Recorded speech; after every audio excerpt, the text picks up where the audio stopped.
흥! 하고 구보는 코웃음쳐 보았다. 그 사상은 역시 성욕의 어느 형태로서의 한 발현에 틀림없었다.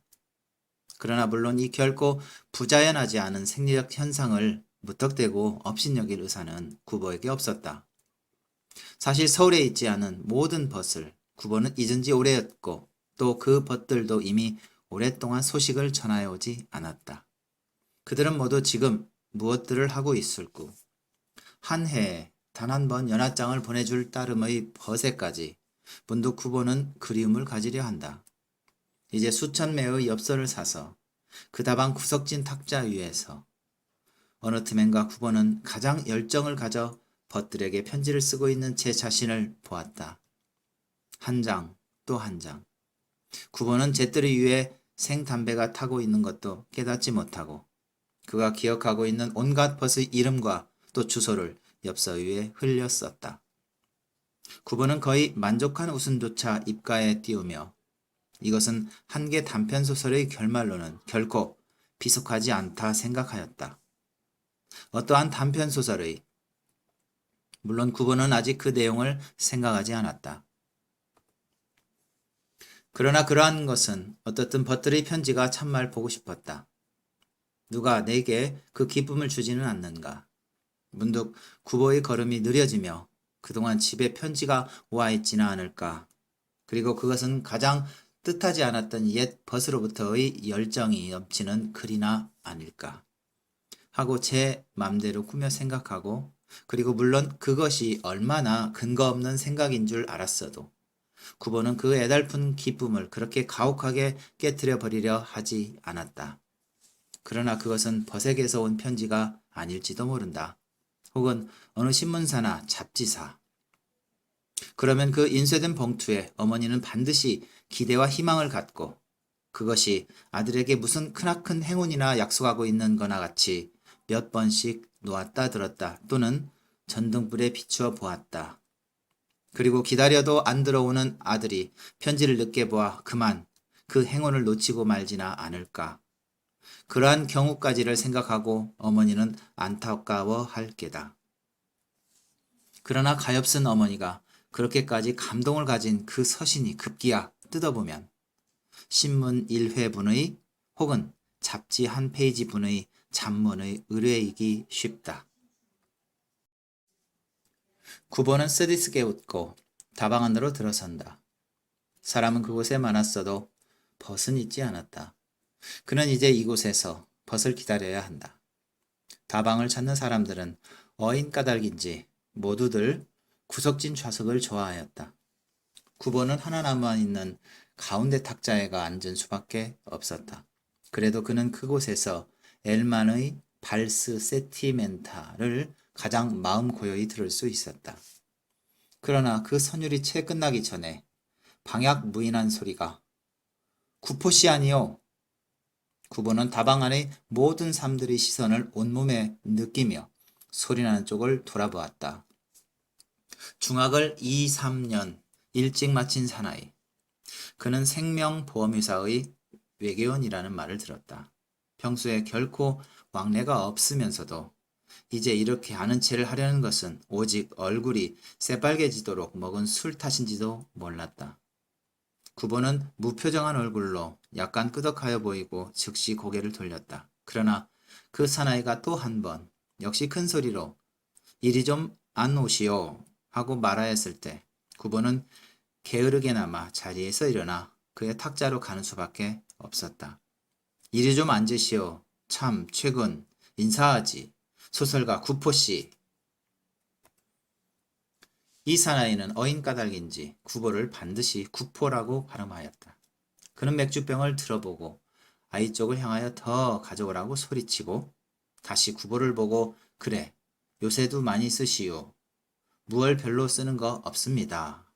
구보는 자기가 이러한 사나이와 접촉을 가지려 든 것에 지극히 불쾌를 느끼며 경어를 사용하는 것으로 그이와 상의에 간격을 두기로 하였다. 그러나 이 딱한 사나이는 도리어 그것에서 일종 특이감을 맛볼 수 있었는지도 모른다.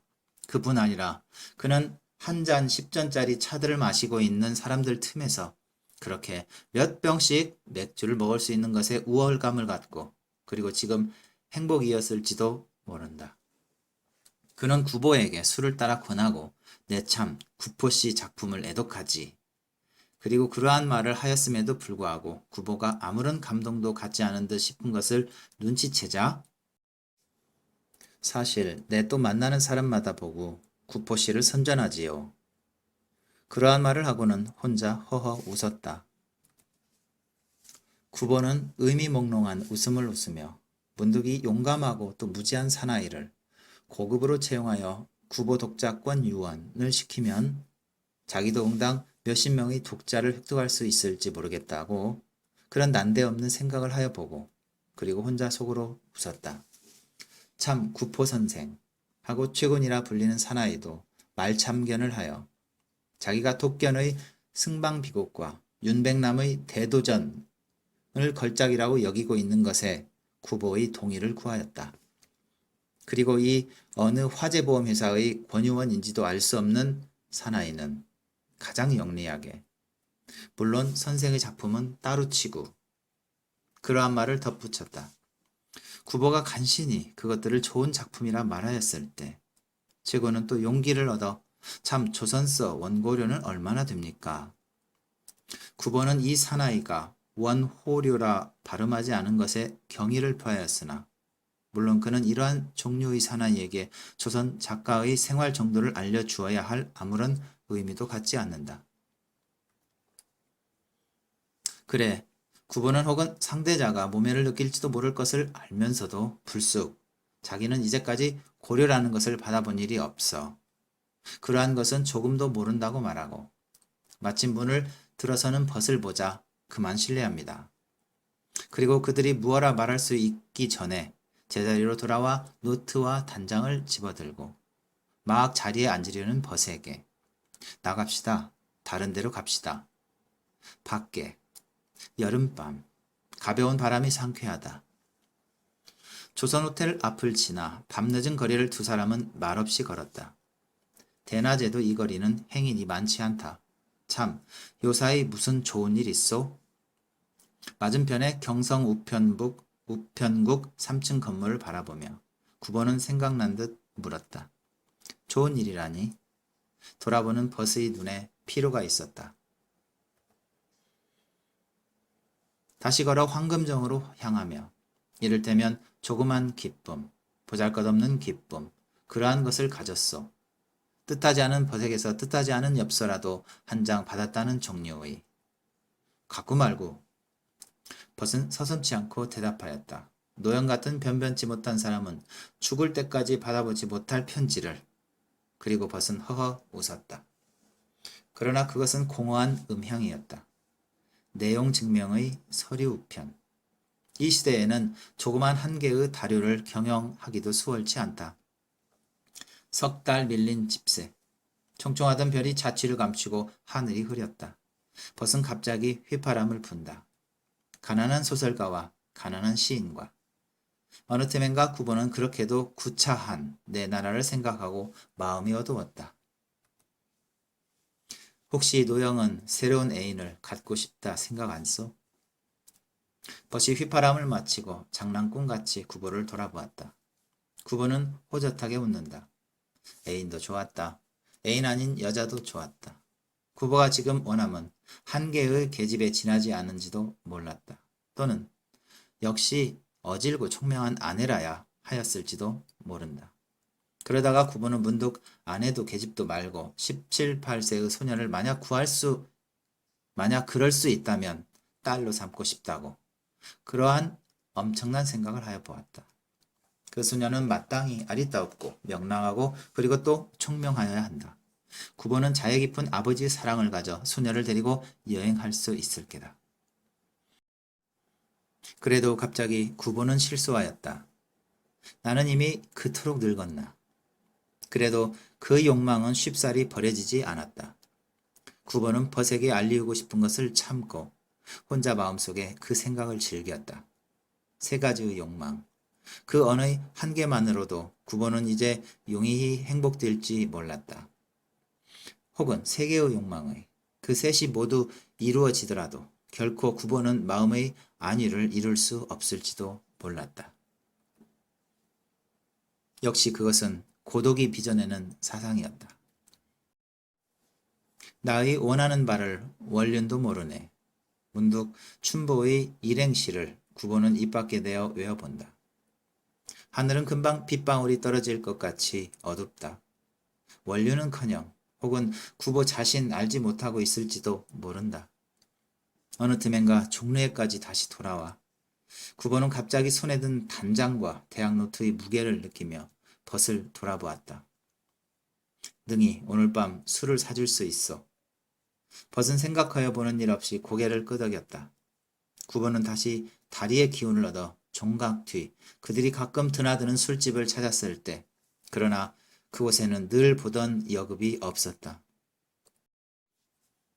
낯선 여자에게 물어 그가 지금 가 있는 낙원정의 어느 카페 이름을 배우자 구보는 역시 필요한 듯 싶은 벗의 팔을 이끌어 그리고 가자 고집하였다.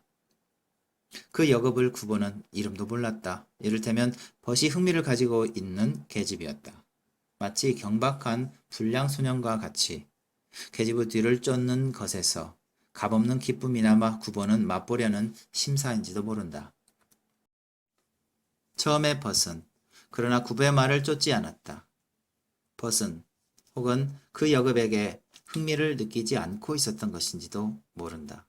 그러나 만약 그가 그 여자에게 무엇 느낀 게 있었다 하면 그것은 분명히 흥미 이상의 것이었을 게다. 그들이 마침내 낙원정으로 그 계집 있는 카페를 찾았을 때 구보는 그러나 버스 감정이 그 둘 중의 어느 것도 아니었다는 것을 알았다. 혹은 어느 것이든 좋았었는지도 몰랐다. 하여튼 벗도 이미 늙었다. 그는 나이도 청춘이었으면서도 기력과 정열이 결핍되어 있었다. 까닭없이 그가 항상 그렇게도 구하여 맞이 않는 것은 온갖 의미로서의 자극이었는지도 모른다. 여급이 3명, 그리고 다음에 2명, 그들이 탁자로 왔다. 그렇게 많은 미녀를 그 자리에 모이게 한 것은 물론 그들의 풍채도 재력도 아니다. 그들은 오직 이곳의 신선한 계기였고, 그리고 노는 계집들은 그렇게도 많은 사나이들과 아는 체하기를 좋아하였다. 벗은 차례로 그들의 이름을 물었다. 그들의 이름에는 어인 까닭인지 모두 고가 붙어 있었다. 그것은 결코 고상한 취미가 아니었고, 그리고 때로 구보의 마음을 애달프게 한다. 왜 호구조사 오셨어요? 세로의 여급이 그들의 탁자로 와서 말하였다. 문제의 여급이다. 그들이 그 계집에게 아는 체 하는 것을 보고 그들의 옆에 앉았던 2명의 계집이 자리를 양도하여 엉거주춤 일어섰다. 여자는 아니 그대로 앉아 있어요. 사양하면서도 버스 옆에가 앉았다. 이 여자가 다른 5 여자들보다 좀 더 어여쁠 것은 없었다. 그래도 어딘지 모르게 기품이 있어 보이기는 하였다. 벗이 그와 둘이서만 몇 마디 말을 주고받고 하였을 때 3명의 여급은 다른 곳으로 가버리고 말았다. 동료와 친근히 하고 있는 듯 싶은 객에게 계집들은 결코 흥미를 느끼지 않는다. 어서 약주 드세요.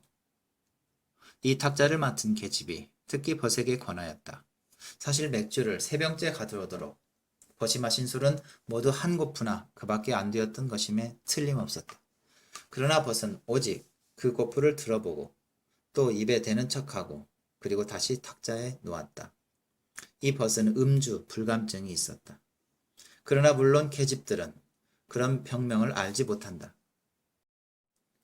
구보에게 그것이 일종의 정신병임을 듣고 그들은 철없이 눈을 동그랗게 떴다.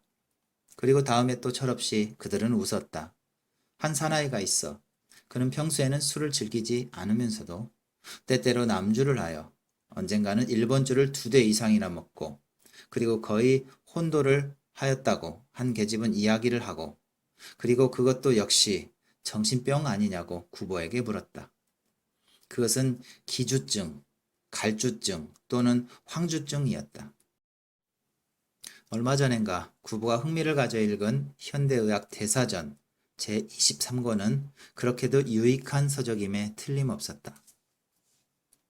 갑자기 구보는 온갖 사람을 모두 정신병자라 관찰하고 싶은 강렬한 충동을 느꼈다. 실로 다수의 정신병 환자가 그 안에 있었다. 의상 분일증, 언어 도착증, 과대망상증, 추해 언어증, 여자 음란증, 지리멸렬증, 질투망상증, 남자 음란증, 병적 기행증, 병적 허언 기편증, 병적 부덕증, 병적 낭비증. 그러다가 문득 구보는 그러한 것에 흥미를 느끼려는 자기가 오직 그런 것에 흥미를 갖는다는 것만으로도 이미 하나의 환자임에 틀림없다 깨닫고 그리고 유쾌하게 웃었다. 그러면 무엇? 세상 사람이 다 미친 사람이게. 구보 옆에 조그마하니 앉아 말없이 구보의 이야기만 듣고 있던 여급이 당연한 질문을 하였다. 문득 구보는 그에게로 향하여 비스듬히 고쳐 앉으며 실례지만 하고 그러한 말을 사용하고 그의 나이를 물었다. 여자는 잠깐 망설거리다가 갓스물이에요. 여성들의 나이란 수수께끼다. 그래도 이 계집을 갓스물이라 볼 수는 없었다. 25이나 6, 적어도 24은 됐을 게다. 갑자기 구보는 일종의 잔인성을 가져 그 역시 정신병자임에 틀림없음을 일러주었다. 당의 즉답증. 벗도 흥미를 가져 그에게 그 병에 대해서 자세한 것을 물었다. 구보는 그의 대학 노트를 탁자 위에 펴놓고 그 병의 환자와 의원 사이의 문답을 읽었다. 코는 몇 개요? 2개인지 몇 개인지 모르겠습니다. 귀는 몇 개요? 1개입니다. 셋하고 둘하고 합하면 7입니다. 당신 몇 살이요? 21입니다. 기실 38세. 메시는 81살입니다. 구보는 공책을 덮으며 벗과 더불어 유쾌하게 웃었다. 계집들도 따라 웃었다. 특히 구보의 환자는 그것이 자기의 죄 없는 허위에 대한 가벼운 야유인 것을 깨달은 턱이 없이 호호대고 웃었다. 그는 웃을 때마다 말할 때마다 언제든 수건 든 손으로 자연을 가장하여 그의 입을 가린다. 사실 그는 특히 입이 모양 없게 생겼던 것임에 틀림없었다. 구보는 그 마음에 동정과 연민을 느꼈다. 그러나 그것은 물론 애정과 구별되지 않으면 안 된다. 연민과 동정은 극히 애정에 유사하면서도 그것은 결코 애정일 수 없다. 그러나 증오는 실로 왕망 진정한 애정에서 폭발한다. 일찍이 그는 그의 어느 작품에서 사용하려다 말았던 이 일절은 구보의 옅은 경험에서 추출된 것에 지나지 않았어도 그것은 혹은 진리였을지도 모른다. 그런 객적은 생각을 구보가 하고 있었을 때 문득 또 한 명의 계집이 생각난 듯이 물었다. 그럼 이 세상에서 정신병자 아는 사람은 선생님 한 분이겠군요. 구보는 웃고 왜 나는 내 병은 다변증이라는 거라오. 뭐요? 다변증? 다변증. 쓸데없이 잔소리 많은 것도 다 정신병이라오. 다른 2계집도 입 안말로 다변증 하고 중얼거려 보았다. 구보는 속주머니에서 만년필을 꺼내서 공책 위에다 초한다. 작가에게 있어서 관찰은 무엇에든지 필요하였고 창작의 준비는 비록 카페 안에서라도 하여야 한다. 여급은 온갖 종류의 객을 대함으로써 온갖 지식을 얻으려 노력하였다. 잠깐 펜을 멈추고 구보는 건너편 탁자를 바라보다가 또 가만히 만족한 웃음을 웃고 펜 잡은 손을 돌린다. 벗이 상반신을 일으켜 또 무슨 궁상맞은 짓을 하는 거야.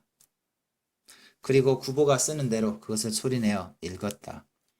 여자는 남자와 마주 대하여 앉았을 때 그 다리를 탁자 밖으로 내어놓고 있었다.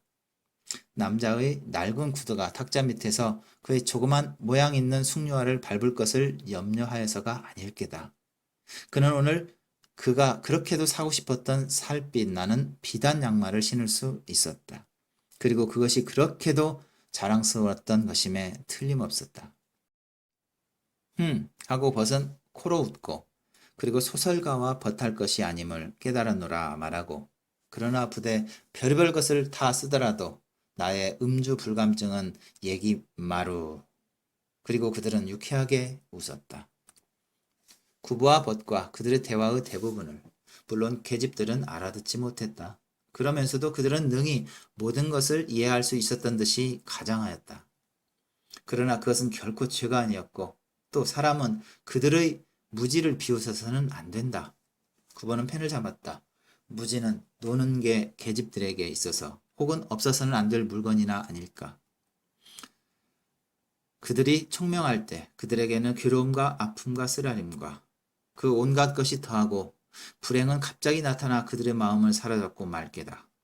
순간순간에 그들이 맛볼 수 있는 기쁨을, 다행함을, 비록 그것이 얼마나 값없는 물건이더라도 그들은 무지라야 비로소 가질 수 있었다. 마치 그것이 무슨 진리나 되는 듯이 구보는 노트에 초하고 그리고 계집이 권하는 술을 사양 안 했다. 어느 틈엔가 밖에 비가 내리고 있었다. 가만한 비다. 은근한 비다. 그렇게 밤늦어 그렇게 은근히 비 내리면 구보는 때로 애달픔을 갖는다. 계집들도 역시 애달픔을 가졌다. 그들은 우산의 준비가 없이 그들의 단벌 옷과 양말과 구두가 비에 젖을 것을 염려하였다. 웃기짱! 보이지 않는 구색에서 취성이 들려왔다. 구보는 창밖 어둠을 바라보며 문득 한 안악내를 눈앞에 그려보았다. 그것은 웃기. 눈이 그에게 준 생각이었는지도 모른다. 광교 모퉁이 카페 앞에서 마침 지나는 그를 적은 소리로 불렀던 안악내는 분명히 소복을 하고 있었다. 말씀 좀 여쭤보겠습니다. 여인은 거의 들릴락 말락한 목소리로 말하고 걸음을 멈추는 구보를 견눈에 느꼈을 때 그는 곧 외면하고 겨우 손을 내밀어 카페를 가리키고 그리고 이 집에서 모집한다는 것이 무엇이에요? 카페 창밖에 붙어있는 종이에 여급 대모집, 여급 대모집 두 줄로 나누어 쓰여 있었다. 구보는 새삼스러이 그를 살펴보고 마음의 아픔을 느꼈다. 빈한은 하였을는지도 모른다. 그러나 그는 제 자신 일거리를 찾아 거리에 나오지 않아도 좋았을 게다. 그러나 불행은 뜻하지 않게 찾아와 그는 아직 새로운 슬픔을 가슴에 품은 채 거리에 나오지 않으면 안 되었던 것일 게다. 그에게는 거의 장성한 아들이 있을지도 모른다. 혹은 그것이 아들이 아니라 딸이었던 까닭에 가엾은 이 여인은 제 자신 입에 풀칠하기를 꾀하지 않으면 안 되었을 게다. 그의 처녀시대에 그는 응당 귀하게 아낌을 받으며 길리웠을지도 모른다. 그의 핏기 없는 얼굴에는 기품과 또 거의 위엄조차 있었다. 구보가 말을 삼가 여급이라는 것을 주석할 때 그러나 그 분명히 40이 넘었을 안악내는 그의 말을 끝까지 듣지 않고 혐오와 절망을 얼굴에 나타내고 구보에게 목례한 다음 초연히 그 앞을 떠났다. 구보는 고개를 돌려 그의 시야에 든 온갖 여급을 보며 대체 그 안악내와 이 여자들과 누가 좀 더 불행할까? 누가 좀 더 삶의 괴로움을 맛보고 있는 걸까 생각하여 보고 한숨 지었다. 그러나 그 좌석에서 그러한 생각을 하는 것은 옳지 않았을는지도 모른다. 구보는 새로이 담배를 피워 물었다. 그러나 탁자 위의 성냥갑은 두 갑이 모두 비어 있었다. 조그만 계집아이가 카운터로 달려가 성냥을 가져왔다. 그 여급은 거의 계집아이였다. 그가 16이나 17. 그렇게 말하더라도 구보는 결코 의심하지 않았을 게다. 그 맑은 두 눈은 그의 두 뺨의 웃음 운물은 아직 오타게 물들지 않았다. 구보가 그 소녀에게 애달픔과 사랑과 그것들을 한꺼번에 느낄 수 있었던 것은 결코 취한 탓만이 아니었을지도 모른다. 너 내일 낮에 나하고 어디 놀러 갈련? 구보는 불쑥 그러한 말조차 하며 만약 이 귀여운 소녀가 동의한다면 어디 야외로 반일을 산책에 보내도 좋다고 생각한다. 그러나 소녀는 그 말에 가만히 미소하였을 뿐이다. 역시 그 웃음 눈물이 귀여웠다. 구보는 문득 수첩과 만년필을 그에게 주고 가면 O를, 부면 X를, 그리고 O인 경우에는 내일 정오에 화신상의 옥상으로 오라고. 내가 무엇라고 표를 찔러 놓든 내일 아침까지는 그것을 펴보지 않을 테니 안심하고 쓰라고. 그런 말을 하고 그 새로 생각해낸 조그만 유의에 구보는 명랑하게 또 유쾌하게 웃었다. 오전 2시의 종로 내거리. 가는 비 내리고 있어도 사람들은 그곳에 끊임없다. 그들은 그렇게도 밤을 사랑하여 마지 않았는지도 모른다. 그들은 그렇게도 용이하게 이 밤의 즐거움을 구하여 얻을 수 있었는지도 모른다. 그리고 그들은 일순, 자기가 가장 행복된 것 같이 느낄 수 있었는지도 모른다. 그러나 그들의 얼굴에, 그들의 걸음걸이에 역시 필요가 있었다.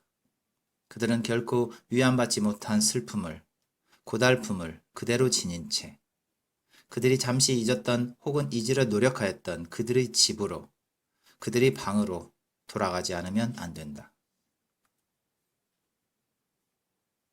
이렇게 밤늦게 어머니는 또 잠자지 않고 아들을 기다릴 게다. 우산을 가지고 나가지 않은 아들에게 어머니는 또 한 가지의 근심을 가질 게다. 구보는 어머니의 조그만, 외로운, 슬픈 얼굴을 생각하였다. 그리고 제 자신 외로움과 슬픔을 맛보지 않으면 안 된다. 구보는 거의 외로운 어머니를 잊고 있었던 것임에 틀림없었다. 그러나 어머니는 그 아들을 응당 온 하루 생각하고 염려하고 또 걱정하였을 게다. 오, 한없이 크고 또 슬픈 어머니의 사랑이여. 어버이에게서 남편에게로 그리고 또 자식에게로 옮겨가는 여인의 사랑. 그러나 그 사랑은 자식에게로 옮겨간 까닭에 그렇게도 힘있고 또 거룩한 것이 아니었을까. 구보는 벗이 그럼 또 내일 만납시다. 그렇게 말하였어도 거의 그것을 알아듣지 못하였다. 이제 나는 생활을 가지리라. 생활을 가지리라. 내게는 한계의 생활을, 어머니에게는 편안한 잠을. 평안히 가 주무시오. 벗이 또 한 번 말했다. 구보는 비로소 그를 돌아보고 말없이 고개를 끄덕하였다. 내일 밤에 또 만납시다. 그러나 구보는 잠깐 주저하고 내일부터 나 집에 있겠소. 창작하겠소. 좋은 소설을 쓰시오. 벗은 진정으로 말하고 그리고 두 사람은 헤어졌다. 참말 좋은 소설을 쓰리라.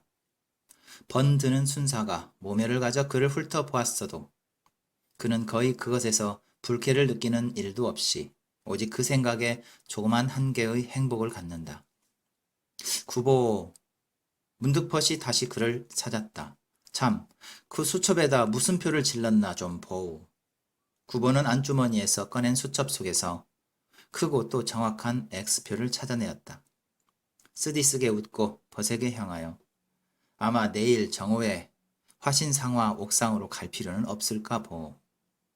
그러나 구보는 적어도 실망을 갖지 않았다. 서로 그것이 오표라 하였더라도 구보는 결코 기쁨을 느낄 수는 없었을 게다. 구보는 지금 제 자신의 행복보다도 어머니의 행복을 생각하고 싶었을지도 모른다. 그 생각에 그렇게 바빴을지도 모른다. 구보는 좀 더 빠른 걸음걸이로 은근히 비 내리는 거리를 집으로 향한다. 어쩌면 어머니가 이제 혼인 얘기를 꺼내더라도 구보는 쉽게 어머니의 욕망을 물리치지는 않을지도 모른다.